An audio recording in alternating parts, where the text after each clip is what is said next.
Welcome to Your Yes-Filled Life. I'm Brenda Winkle, an intuitive leadership coach and somatic guide for high performers, high achievers who want more freedom, ease, joy, and energy.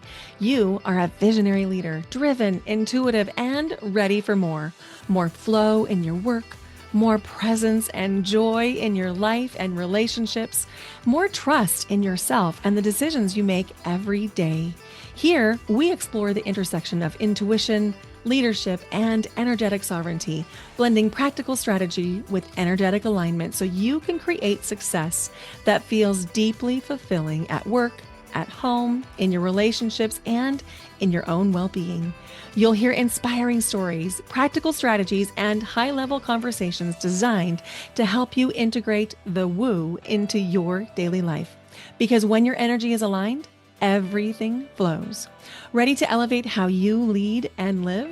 Start by downloading my free energy audit at brendawinkle.com/audit and discover what's fueling or depleting you. Let's do this. Your yes-filled life starts now. Hello and welcome to Your Yes-Filled Life. I'm your host, Brenda Winkle. Today on the podcast, we have my friend and somatic experiencing expert, Sarah Sherwood, on the podcast, and you're in for such a treat. And I just want to say a huge thank you. Thank you for listening. If it's your first time here, welcome. If you are a returning listener, welcome back. We have officially ranked in the top 5% globally of all podcasts. And I just want to say thank you for listening. Thank you for your ratings. Thank you for your reviews. I read every single one, and they mean so much. And it is because of listeners like you that we have ranked in the top 5% globally. And I just feel so, so grateful.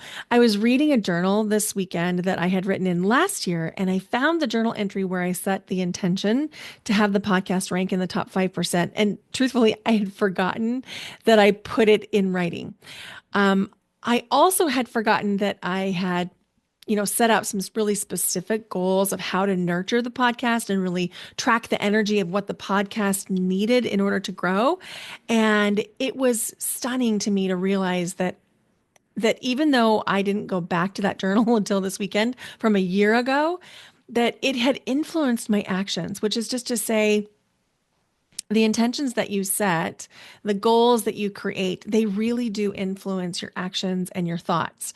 And so being intentional around just saying and then writing down what it is you really, really want to bring into your experience is so impactful. It's difficult to control the timing, and that's where a lot of people get discouraged because we sometimes think it should happen right away. And sometimes it does happen right away, but more often it takes time and it takes inspired action. And so just let this be a sign that the thing that you are wanting to create in your life, just keep on going, keep on taking that inspired action. So before I introduce you to Sarah, I wanted to share something with you, and I'll talk more about this on the Table of Woo podcast, which comes out for its very first episode on May 5th, 2025. I am really coming more into my own version of my authentic self. That's what I help people do. I help them feel safer to be themselves. I help them feel safer to step into their spiritual gifts. And I do this work because that's what I do for myself. And so the more work that I have been doing, I'm realizing I'm holding back on you. I'm holding back on all these gifts of my psychic knowing, my intuitive knowing, my mediumship. And so I'm now offering readings, and I'll put a link in the show notes if you're curious and want to learn more. But more specifically, I feel really called to help everyone that is interested in learning to access their intuition. And one of the things that I see a lot of people have a curiosity and an interest in is oracle and tarot cards. And so I created a free course that you'll get instant access to just to help you get better readings, to help you ask better questions. If you've not quite landed on your favorite deck yet, I'll talk to you about how you can pick your deck, the difference between Oracle and tarot cards, and I'm going to share with you the two things even most experienced readers are missing in their readings. And you can go grab that free course at brendawinkle.com/oracle. And I hope that you do because my intention behind this course is to help you get better readings, to help you really trust your own intuition because there's a lot of information that's coming at us all the time, whether it's from the news outlets or social media. And the more tuned into your intuition, the more discernment you're going to have around what is actually true. So go grab that free course. It'll take you about 30 minutes to watch the video. It's like 27 minutes. And there's also an ebook. So go grab those. And I'd love to know if you grab it, what you think. Now, let's learn a little bit about Sarah Sherwood. Sarah Sherwood is a somatic experiencing practitioner, a mindfulness coach, and a certified trauma trained breathwork facilitator who specializes in working with how trauma and overwhelming stress cause uncomfortable feelings in our bodies and unhealthy patterns of behavior that hold us back from the fullness of life. She helps her clients resolve those reactions through regulating the nervous system. And as a result, people who feel overwhelmed with the demands of life move through their current stress and past trauma to create new patterns that help them reclaim their lives with joy and passion. I'm so excited to introduce you to Sarah Sherwood. Hi, Sarah. Hi. I'm so excited to see you today. Thank you for being here. Yeah, you're welcome. So good to see you and be here with you as well. Yeah, I have a question before we get started, just sort of like kicking it off. I'd love to know Mhm. what is one thing that either you did or did not do that has led to your yes-filled life?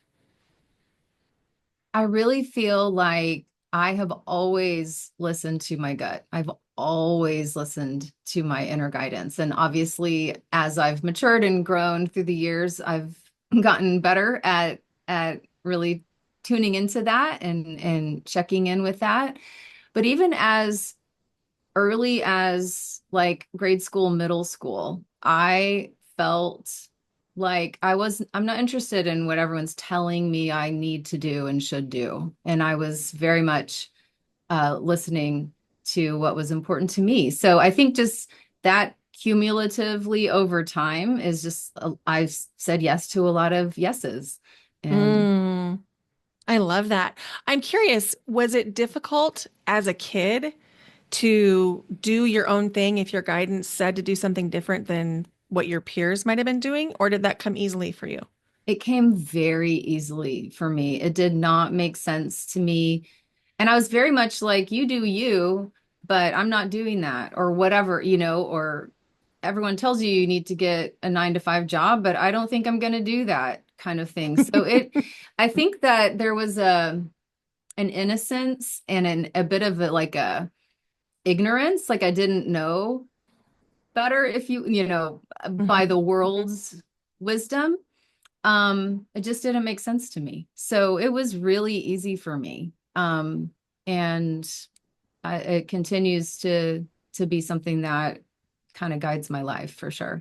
I can totally track that in my personal experiences with you. Uh-huh. I've witnessed that. You're just like, yeah, no, that's not for me. Or yes, this Uh-huh. is for me.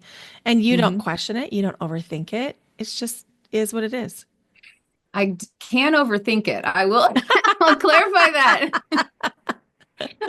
I have an intuitive side and a very strategic mind. So I joke that and like sometimes I have to give my mind a mind bone, like you give a dog a bone to just Mm. like go chew on that because you're over processing. So I'll own that. But um that's usually after I've already felt the yes, right? And now I'm just kind of, being a human and overthinking it a little bit. But I don't um typically take forever to decide.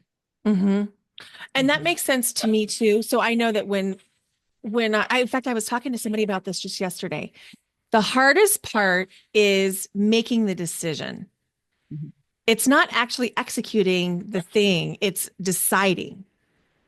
And so the overthinking, if it comes up for me, is after I've already decided, then I get into, okay, well, how am I going to execute this? How am I going to communicate this? How am I going Right. to apply this to my life? Hmm. Totally. Yeah. So before we get too much further, would you be willing to tell the audience a little bit about yourself and the work that you do in the world? Yeah, of course. So I have a long history working with the body and all sorts of levels, hands-on body work, somatic experiencing, which is a body-based trauma resolution modality. I've been a coach for almost 20 years. And so I take a coach approach to helping people uh, discover and then dissolve obstacles and unconscious patterns. So the unconscious mind expresses through the body. It's we get in default mode, autopilot, we do these things, or we'll have a stimuli or trigger, and we're in our default pattern before we even had a thought about it. We didn't even get to overthink it. We, it just like we reacted. So I really love helping people see how they adapted early in life to difficult and overwhelming experiences and really like celebrate the survival strategies and how far they've come, and that has really served. And but also seeing how maybe today it's not so helpful. Maybe today it's holding you back from moving into this next phase of your expression. And but the I like the kind of touchy-feely, go deep, do the heart's inner child work, but then I also love just the really left brain strategic neuroscience, the neurobiology of change. How do you actually rewire your brain?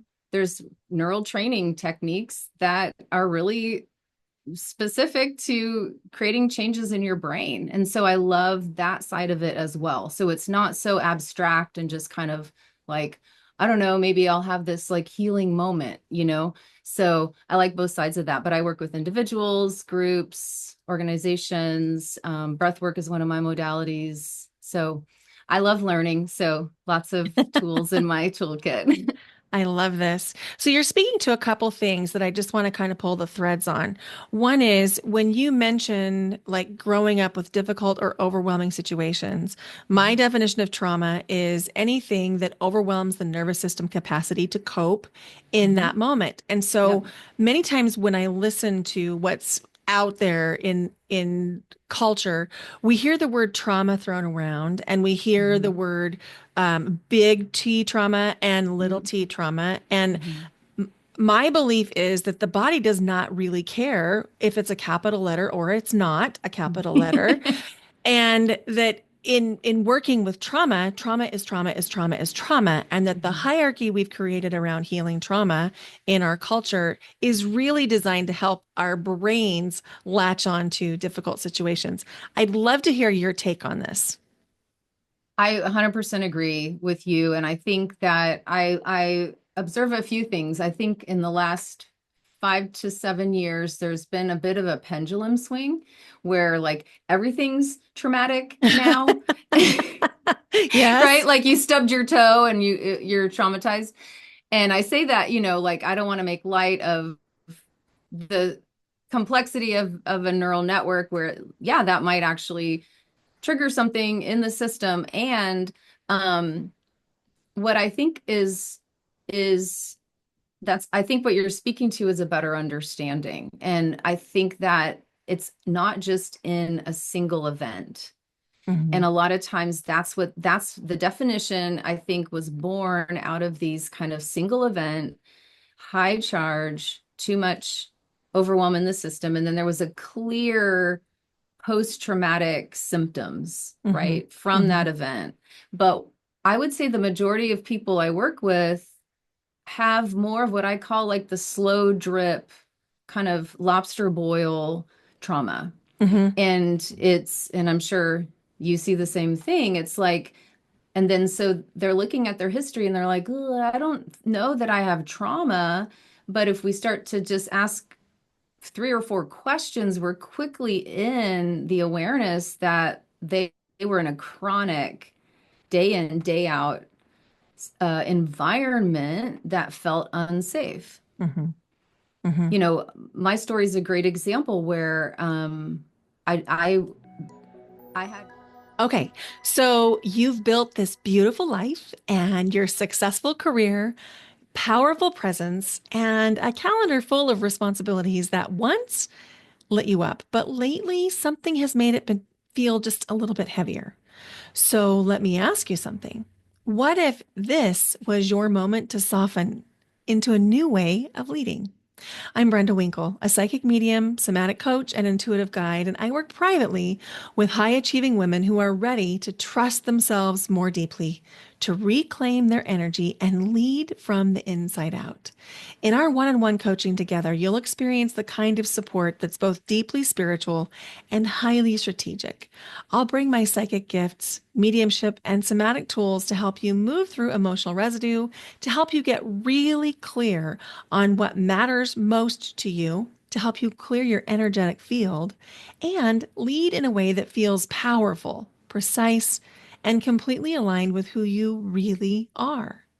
Leadership can feel really lonely, but it doesn't have to. This isn't about doing more, it's about being more you.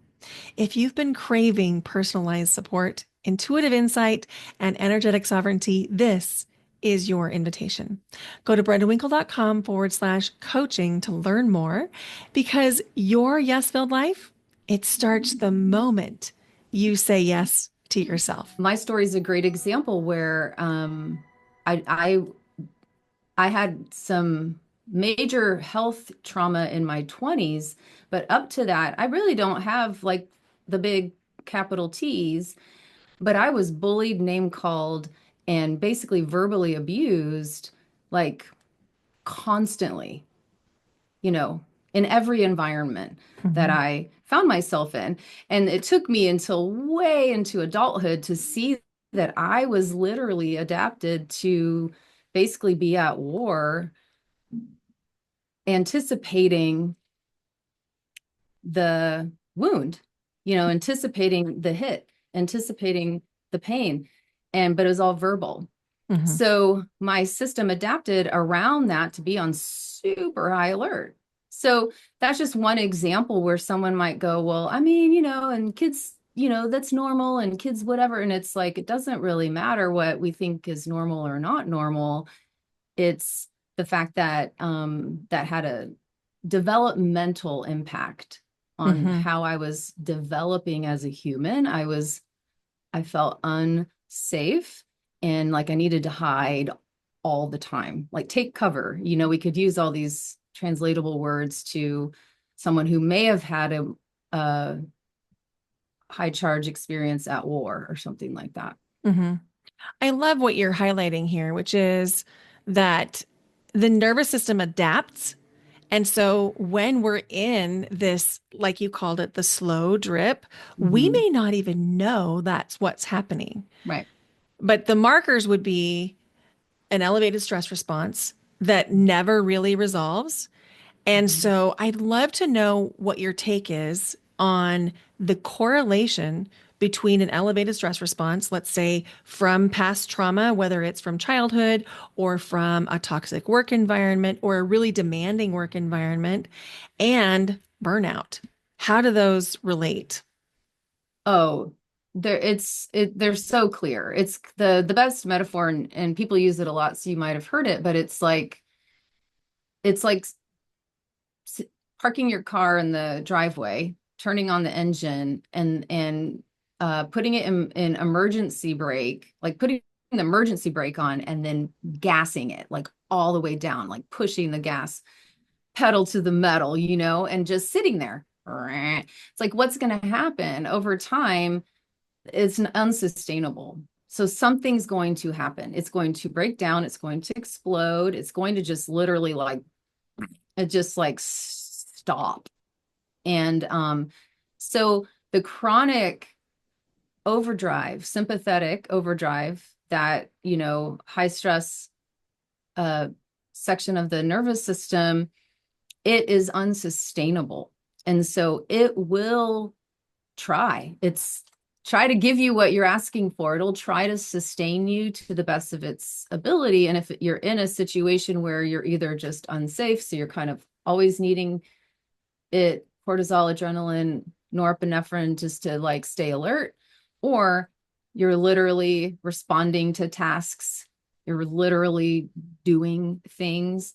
But what will happen is what I observe, the simplest way to think about it is the the engine will kind of just explode and then just drop out. Hmm. And we But go into like a deep, deep collapse. It's called mhm. dorsal vagal shutdown, and the whole system will shut down. And it'll just say, you know what? I tried. Like I gave you all I could, but at some point, right? It just can't. And so that's what we correlate with symptoms of burnout. It's really deep symptoms of exhaustion and dorsal vagal shutdown, and the kind of a freeze state in the nervous system where it's releasing different neurochemicals to basically get you to stop. But Mhm. the adrenal system has been taxed to the point where it can't function anymore. It can't give you any more of the stress Yes. hormones to give Yes. you a little get up and go. Yes. And so, a lot of things I hear people say, just to put this in really layman terms for the listener, Hmm. if you come home from work and you can't function, so you function well at work, you're able to do all the things, you come home from work, you collapse on the couch. Right. That's what we would call a functional freeze. So you're Hmm. able to function when you have Hmm. to, and then as soon as the have to is gone, you're almost incapacitated. It feels like you can't even lift your arms. And that was my story in chronic pain and illness. People were like, how do you get so much done? Because they knew how sick I was. In hindsight's everything. But the short answer was, I can't stop. Because once I do, so then I would finally climb, crawl up the stairs and lay down on my bed. And then all the pain, all the exhaustion, right? All the stuff that I was suppressing to force and push through the day was more in my awareness. It was more felt. And it Mhm. was really difficult to fall asleep because I just got flooded with all of that. And so that's another way that can show up for people is once they that collapse that sets in, it's too overwhelming also to just feel all the things that are happening in your body or your psyche or emotions. Absolutely. So I want to move into talking about solutions, but before we do, one thing that comes up for a lot of high achievers, high performers, people that are really at the top of their game, a lot of times they're on, quote unquote, Hmm. and people are depending on them. Maybe even people's lives are depending on them if they're healthcare providers. And one of the things that comes up for a lot of the people that I work with is they say, I don't have time to process the emotions or listen to Hmm. my body in the moment, whether that is a board meeting or an emergency room visit, depending on what the role is for Sure. the person. So I'd love to talk about strategies that people can use to allow themselves to tap into their inner knowing, to tap into those feelings that are not going to incapacitate them in Hmm. those moments when they still have to be functional because their career or their children or their family requires their functioning. Right. I think a lot of people correlate any kind of relaxation or down regulation techniques or exercises with like the 90-minute yoga class where you end in shavasana and you're just, kind of blissed out and takes forever and you're kind of like, I'm ready for a nap. And there's so many strategies that are shorter that you can apply intentionally at key moments, but are actually more to the way that I think about it is like you are lowering the stress, but you're lifting the floor. So that kind of exhaustion drop, that heaviness, that kind of, sometimes it's this dullness across the eyes. You're also lifting the floor. So a really basic one that a lot of people know about, but it don't always put it into practice is something like box breathing. So Mhm. anytime you do focus focus breath, but it's same count for the inhale as the exhale, and you create a rhythm around it, it's going to keep you alert you're still staying with that alert activation, but you're lowering it. So let's say it was on a volume 10, you can bring it down to a 5, but you're not going to a 0. But with the extended exhale and then bringing some coherent patterning into the breath, then you're going to lift that exhaustion and bring a little energy up on board. So there's practices like that. Any kind of coherence breathing, which is just like matching the count, is going to put you more in that focus, productivity, flow state, kind of place. And athletes do it, high performers, people who are about to give a presentation at work. There's great applications that aren't going to cause you to get drowsy and, reach for a nap or more coffee alternatively. And the interesting thing is you can do this while you are in the crisis. You can absolutely breathe. Oh yeah. If there's something happening and you're waiting for your turn to speak, you can activate some breath pattern, whether it's Yes. the box breath or in through the nose, out through the mouth, just in those moments before you get, excuse me, before you get ready to speak. And so I love what you're pointing to, which is it doesn't have to be like a session. It can No. be 2 minutes or Mhm. 10 minutes and it will change your life. When I was a full-time teacher, I would teach 11 classes in a day, back to back to back to back to back. So Wow. I started in the morning, I would go till lunch, I would have 45 minutes, and then I would teach the rest of the day. And some days I only taught 10 classes, and those are my easy days. And I would lay with my feet up on the chair. So I'd lay on my back on the floor with my feet up on the chair, and I'd set a timer for 7 minutes. And Mhm. I was not yet a trained breathwork facilitator. I was a yogi, or I practiced yoga, and I knew that I felt better when I was breathing in my Right. body like that. And so I was, pulling on those yogic practices. And it was how I survived the last 5 years that I was teaching. Mhm. Every day, legs up on a chair, breathing 7 minutes. And, if you don't have time for 7 minutes, we have other issues. Right. Right. And I'm glad you're pointing to that, because I think that that's more just a strategy coaching, application than it is a reality, like there literally is no time. Um, we can make time, we can, adjust time and find those places where it'll work. But even like, I love that you're speaking like in the moment, because the military, they use box breathing across the board, and Mhm. they're in motion, they're in action while doing it, and it's to help. They need to stay alert, but they need to calm their nerves so they can be focused and intentional about what they're responding to, um for obvious reasons. And they're probably the least yogic woo woo, organization around. But they're like, oh, give us the box breath, because it helps what I was describing of like, bring that, I'm a little like, a little activated, bring it down, but I need to stay real clear and alert and focused. Mm-hmm. Yeah, absolutely. I mean, if the military can use it, anyone can use it. So, as you were navigating your own healing journey and you were realizing that your body was having this stored trauma and you were trying to find ways to just feel better, what were some of the things that worked for you? And maybe same question, maybe different. Are those the same kinds of things that you coach your clients to look at or think about? Well, I think one of the most important things, and there's a handful of modalities, but that's why I discovered somatic experiencing, which is learning how to track how your body's reacting to stress, and then to actually complete the way that your body got ready to protect yourself, respond, defend yourself, etc. I had a ton of freeze in my body. And so just thinking about it and analyzing it and understanding it, I was very good at.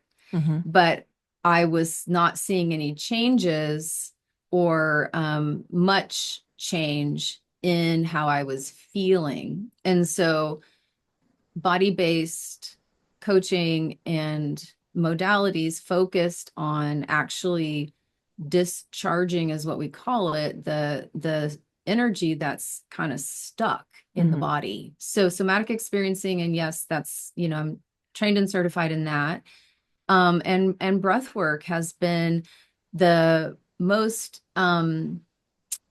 like DIY, like, Hmm. anytime, anywhere, no special privilege or, like abilities necessary. I when I finally discovered breath work, I was so overjoyed because I kind of was looking for, I understood that I can help my clients with some really hard things that is difficult for us to do on our own. And they can learn some tools around that for sure. But I found there was a big gap between how do I do this for myself by myself? Hmm. And so using the breath, conscious breathing, has been the other really significant tool for me. Love that. Me too. So my healing journey, I had PTSD from an abusive marriage, and I didn't know you could have PTSD from a marriage when I was diagnosed with PTSD. Hmm. I thought it was limited to people who had had one of those singular moments. Yes. And so I carried a lot of shame around it. I'm like, how am I walking around with PTSD? I haven't been in a war, that kind of thing. Um, and as I was healing, I did all the traditional therapy. I lived in a shelter for a while. And so when you live in a shelter, you have to have really intensive therapy, like daily therapy for the first several weeks, and then 3 times a week group coaching. And so you are not missing out on any kind of therapy if you're in those Hmm. environments. And then I graduated to once a week, the once a month, and then eventually graduated. And I still carried things in my body. I wouldn't have Hmm. labeled it like that at that time. What happened was, um, my dad came over and he was dropping something off, and it was like totally just helping, that kind of a thing. I don't Hmm. remember what it was. And I don't remember specifically how I responded, but I remember what he said. And he said, Brenda, you're going to have to find a way to calm down. You are always looking for the other shoe to drop. You're always ready for an emergency, and you're going to have to find a way to dial that back. And I was like, but I don't know how. Right. Like, how do I do that? And he was like, I don't know. You're going to have to find a way. And so I was like, well, how am I going to find a way? How do people relax? That was my first question. Like, Hmm. obviously, I need to relax. Okay. What does that look like? And so I was talking to my sister about it. And she was like, she was a yogi, practicing yogi at that time. This was like in 2008. And she was like, how about if when I come to visit you, we go to yoga together? And I was like, okay. So we went to yoga class together and I really liked it. She bought me a package for my birthday and I waited 6 more months to go back because it was just like, so much.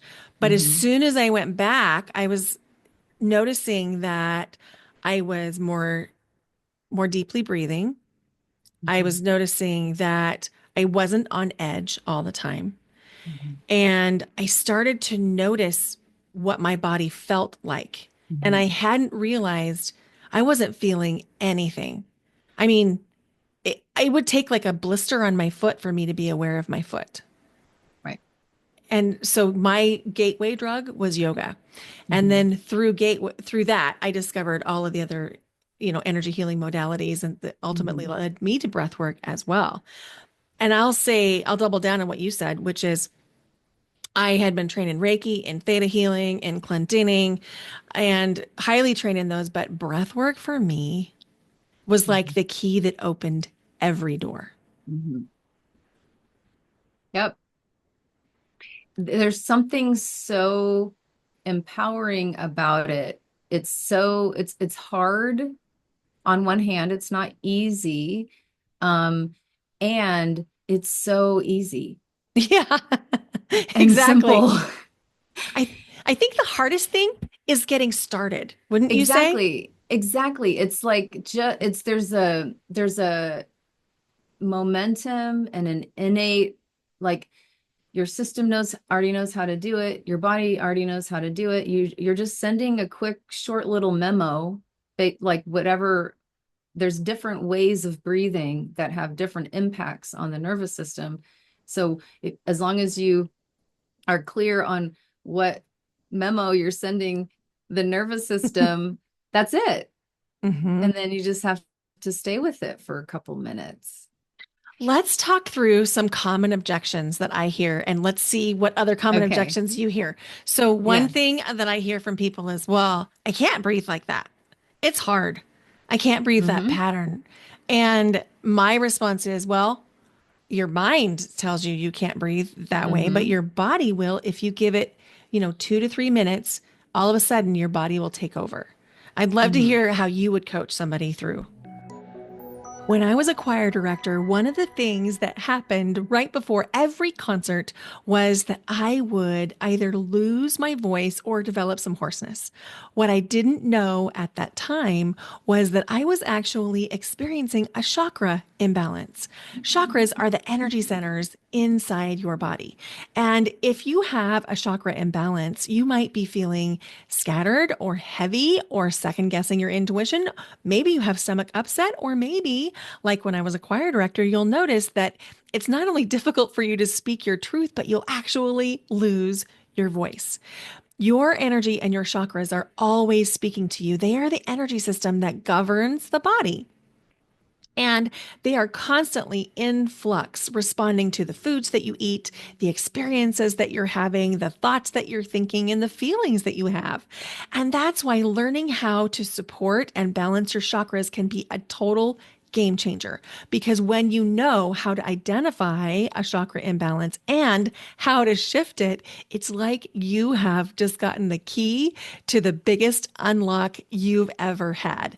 And that's why I created Clear Your Energy, Trust Your Intuition, a 3-day live chakra workshop for people who are ready to connect to their own energy and power.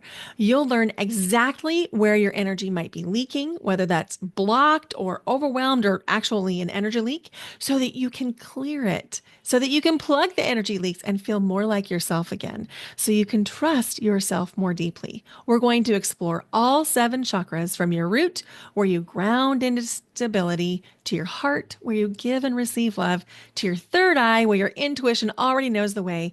We're going to meet May 20th through 22nd live on Zoom from 5:30 p.m. Pacific to 7 p.m. Pacific each day. And you're going to have a replay for 30 days after the workshop.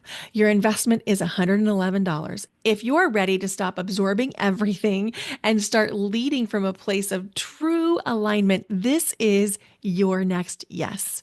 Save your seat at brendawinkle.com/chakra. I cannot wait to meet you on the inside. So, one Yeah. thing that I hear from people is, well, I can't breathe like that. It's hard. I can't breathe that Mm-hmm. pattern. And my response is, well, your mind tells you you can't breathe that way, but Mm-hmm. your body will if you give it, 2 to 3 minutes, all of a sudden your body will take over. I'd love to Mm-hmm. hear how you would coach somebody through. So I'd say all that, absolutely. And then what I might, I have this I was a personal trainer in my past life as well. And because of my high levels of chronic pain that I was in for 20 years, um, before I knew how to breathe, and I was dealing with that level of pain, all the practitioners that I would see would say, "Oh my gosh, wow, you have the tightest diaphragm of anyone I've ever felt." And they thought that was so cool. And I felt a lot of shame. And I was like, I'm not trying to do that. I don't know what that means. So, all that to say, um, meeting someone where they're at and like teaching some mechanism of breath too. Hmm. So, like starting with the breath wave really slowly and coaching them on the mechanics Hmm. and helping them form like a mind body connection, like just with the belly, and then now with the chest, right? Hmm. And now let's feel it come all the way up. And so I might I've done that before where I've needed to help someone form that mind body connection. Hmm. And then it clicks pretty quickly. And they're like, oh, wow, it just went like the wave thing that you were talking about. I'm like, Yeah. yes, cool. Yeah. And then we'll go deeper with something that they felt like they couldn't do. So I kind of will help train the mind around it a little bit. I love that. And one thing I know from our personal conversations about your journey that has really solved the chronic pain is your attention to nutrition. Mhm. And I'm wondering, was that something that you sort of innately knew might be connected to feeling better, or was it something that you discovered along the way? I think it's probably a little bit of both. I think though I think I was so sick and I was seeing lots of alternative practitioners. And so I think pretty much everyone that I was encountering was talking to me about an anti-inflammatory diet. So for people who are like, what the heck? I had Lyme disease for 20 years, but undiagnosed for 17. And so we didn't know what was going on, but we knew what was going on. So I had massive inflammation. So I think it was practitioners. Um, I was young and immature and didn't know a whole lot. And so I think it was suggested to me and I started to experiment. But what I will say I innately knew was that I was just band-aid solutioning Mhm. whatever was causing it. And I will say that my long-lasting healing from having an overactive immune system for over 20 years has the nervous system work was essential. I don't know that it would have been possible. And um, so I now eat healthy because I feel better when I'm not eating a bunch of junk, but the healing came through the somatic work. I love what you're saying here. And so nutrition is something that I'm really focused on right now. I'm in a health program called Mhm. Transform, and I'm focused mostly on adding protein and reducing added sugar. And Mhm. so that's my primary focus. There's other things too. But it was so Mhm. interesting because in some of my travels over the last couple of weeks, I found it more challenging to do that. And I noticed changes immediately in my level of energy. And Mhm. then after just 2 to 3 days, I noticed changes in my facial skin, like Mhm. how many wrinkles showed compared to Mhm. how many wrinkles were showing before. And at age 52, this is a thing. I Yeah, want to, I mean, I'm all for aging gracefully. And totally. I'm also going to be taking the collagen and drinking the water and doing all the things. And Mhm. all that's to say, our bodies reflect what we put inside them. Mhm. Absolutely. And there's such a huge correlation between reaching for a comfort food or a quick energy food when we're stressed. Hmm. And so some of it, I'll work with clients, with changing, making changes to your diet. There's something called the crowded out, Hmm. method, which is just a twist of looking at it a little differently than taking these foods away. It's like, well, fill your plate with, you know, protein and veggies and whatever, and eat a bunch of that, and then it crowds out. Hmm. So I use that same method with these stress regulation tools. I And love that. so I'll tell people, they're like, well, I'm eating ice cream every night and I'm blah, blah, blah. And I'm like, okay, let's have a strategy and a plan around it. And their intention matters. And you're going to go to the grocery store and make decisions and all of that. But let's focus on getting you into your body so you know how you feel when you eat these foods. That's right. And let's also work on you having something else in your toolkit to reach for when you're feeling stressed and overwhelmed or having an emotional response. Because up till this point, that's what you know to do. That's what you're reaching for. You're reaching for the ice cream. Hmm. Hmm. So I just try to neutralize it. Like that makes sense. It's like a little chemistry experiment, Yeah. and you just like pour some neurochemicals in the test tube and it changes. So let's do that with something else. And once they feel more empowered, like I have a choice, the feeling of having choice, then it is so much different process of trying to make these changes where then there's habit, there's some addictive Mhm. patterning in the brain, but that's different when you're like, well, I feel better and now I'm working on these habits. That's right. That's right. And to your point, I love to tell people pause. Do anything you want, eat whatever you want, do whatever you want, but pause first. Mhm. Pause, find out what you're actually feeling, allow yourself to feel, and then once you're regulated, do the thing that you want to do. And maybe you still want to do the thing, and maybe you don't. Right. I love Yeah, that. it's the mindlessness and the disassociation from choice and behavior that causes the biggest problem. But if Absolutely. but if I become mindful, and I feel like I'm in choice, then that's a totally different experience. Absolutely. Before I go any further, I want to make sure that people know how they can contact you, how they can reach out to you. And I know that you have a link for us. Can you talk about that? Yeah, I'm on Instagram. My website is my name, sarah-sherwood.com. And the link that I'm providing is a two-part video series and action guide. It's a real simple process of learning how to pause, like literally exactly what you were just talking about, and to look at a pattern and break it up and actually kind of map it a little bit and learn how to take that pause and then to redirect and make a different choice in a new behavior, a new feeling, a new thought, and understanding a little bit of the neuroscience of like what's actually happening when I find myself just in autopilot default mode with these patterns that I'm struggling with. Oh, I love that. So that's going to be linked in the I was going to yeah, in the show notes.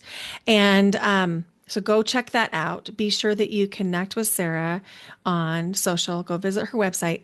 And if you have questions about this or if there are parts of this episode that you loved, please take a screenshot of yourself wherever you're listening and tag Sarah and I on Instagram and we'll put you in our stories and we'll make sure that we answer any of your questions. Yes, I would love to connect with anyone and answer any questions. Absolutely. So good.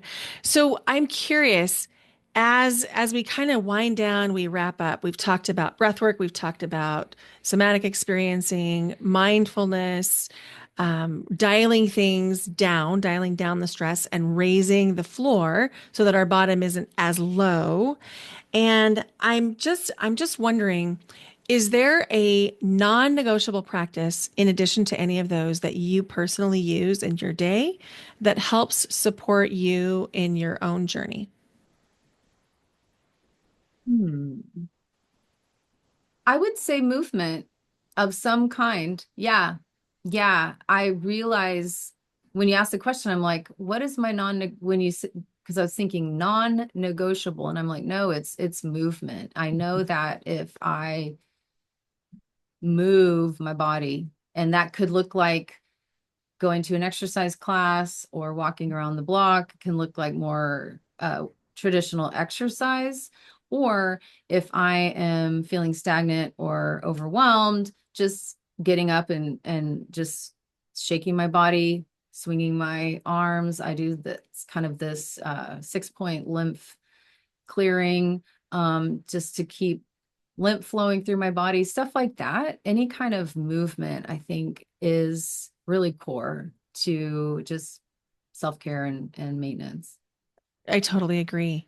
And I know that from my personal anecdotal experience, I was living in a retirement center or near it, adjacent, for about 5 or 6 weeks this summer when my dad was sick. And I can tell you that there's a correlation between mobility and being able to carry your own groceries when you're 90 and being active now. Mhm. I believe it. I Yeah, it's believe it. so good. Sarah, thank you so much for being here with us. You're so welcome. It's so fun to talk. So fun. Remember that we have the 3-day chakra workshop coming up May 20, 21, 22, and you can learn more by going to brendawinkle.com/chakra. And that there is a new podcast launching. That's right. The Table of Woo podcast goes live on May 5th, 2025. Hello, and welcome to the Table of Woo podcast, the place for lightworkers, mystics, healers, intuitives, empaths, and seekers. I'm your host, Brenda Winkle. I'm a psychic medium, mentor, somatic coach, educator, and energy healer who's been doing this work since 2015. Here at the Table of Woo, you'll deepen your spiritual connection, enhance your self-awareness, elevate your well-being, and empower yourself to live in your full alignment. Here at the Table of Woo, we normalize spiritual gifts and treat them with reverence and respect while having a really good time. This show is your sanctuary, a space where intuition leads, healing happens, and you learn to create a life that feels as good on the inside as it looks on the outside. This is the place where you can ask the questions you've always had so you can start to feel safer using your own spiritual gifts. Start by understanding what's impacting your energy and download your free energy audit at brendawinkle.com/audit. Whether you're building a heart-led business, you're just curious about crystals and oracle cards, you're seeing spirits, you want to reclaim your energy, or you're navigating your next chapter, this is your invitation to come home to yourself. Grab your seat at the Table of Woo podcast. I hope that you enjoyed that conversation with Sarah Sherwood as much as I did. One of my big takeaways was how Sarah talked about bringing up the floor in our nervous system response. In other words, our bottoms, our low moments won't be as low when we create some nervous system repatterning. I just love that mental image. So if you loved this, would you please consider sharing it with a friend and going to give this podcast episode a rating or a review wherever you're listening? It means so much, and it really does a lot to help get the podcast into the ears of more listeners who really need it. Now, a couple of quick reminders. Remember that you have access to a free Oracle and Tarot card course. I'll put the link in the show notes. We have the Chakra Workshop coming up. We'll be live for 3 days, May 20th through 22nd. And yes, there's a replay available for 30 days, which if you listened to previous episodes, I told you there wasn't a replay, but I changed my mind. And we all have the right to change our mind. That's one of the pillars inside of your yes-filled life. And if there's anything that I can do to support you, if there are other topics that you want to hear about, if there are questions or challenges that you would like me to support you on, please reach out to me and tell me. I would love to create some customized content just for you. Thank you so much for listening. Bye for now. Until next time.